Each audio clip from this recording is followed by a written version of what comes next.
Bon début de semaine à tous, bienvenue sur Écho d'Afrique.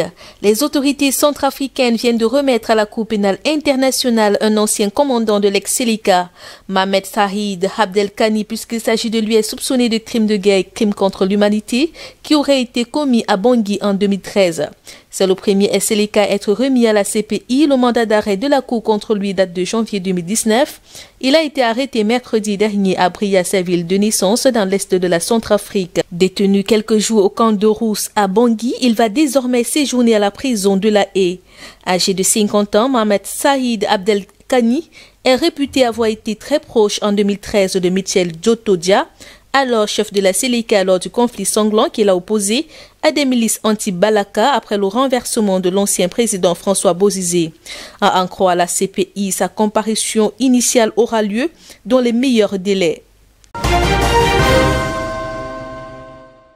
Au Congo-Brazzaville, le président Denis Sassou Nguesso a annoncé qu'il sera candidat à sa propre succession lors de la présidentielle prévue le 21 mars 2021. Âgé de 77 ans, le président congolais va briguer un nouveau mandat.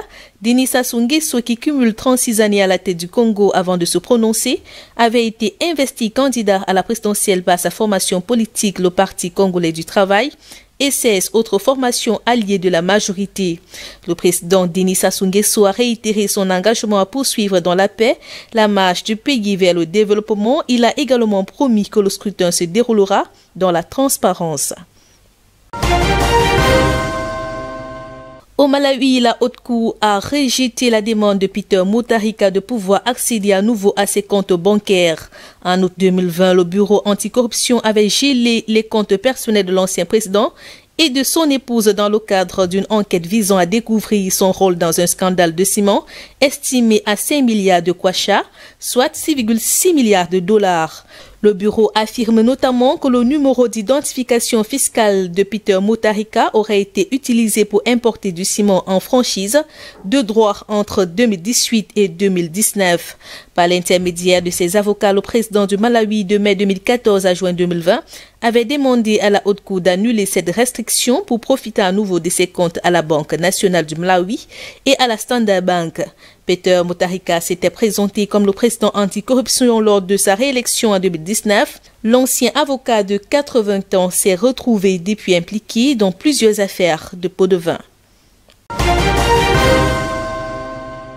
En Libye, les deux camps rivaux poursuivent leur dialogue, notamment pour désigner les titulaires de plusieurs postes stratégiques. Samedi, les représentants parlementaires des deux camps ont annoncé l'ouverture du 26 janvier au 2 février du processus de candidature aux 7 postes dits de souveraineté du pays, après un nouveau round de pourparlers au Maroc. Le but du processus est de pouvoir désigner dans les plus brefs délais les titulaires de ces postes stratégiques afin que le gouvernement exécutif, qui doit être élu la semaine prochaine à Genève, puisse collaborer aisément avec les nouveaux dirigeants selon une déclaration conjointe des deux parties réunie depuis vendredi à Boundina, au sud de Rabat.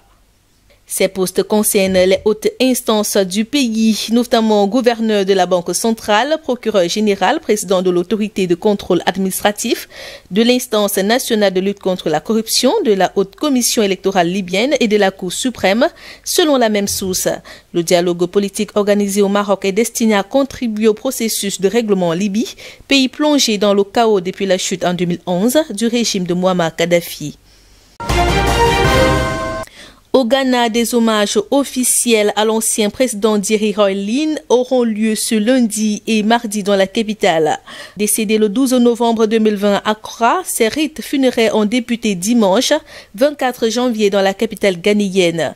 Des chefs traditionnels en l'eau d'où Roylin était originaire avaient demandé cette semaine le rapatriement de la dépouille dans leur région à l'est du pays. Ils espéraient y enterrer l'ancien président selon leur propre rite mortuaire. Leur requête ne sera pas exaucée. La cérémonie funéraire aura bien lieu ce mercredi sur la place de l'Indépendance et Thierry Roylin sera inhumé au cimetière militaire d'Accra comme les précédents chefs d'État ghanéens. Celui qui a dirigé le Ghana pendant près de 20 ans était devenu l'une des figures les plus charismatiques de l'Afrique contemporaine. Il est décédé à l'âge de 73 ans. C'est sur ces hommages rendus à l'ex-président ghanéen que nous mettons un terme à cette édition. Merci de nous avoir suivis. Excellente semaine en compagnie des programmes de DBS Télévision.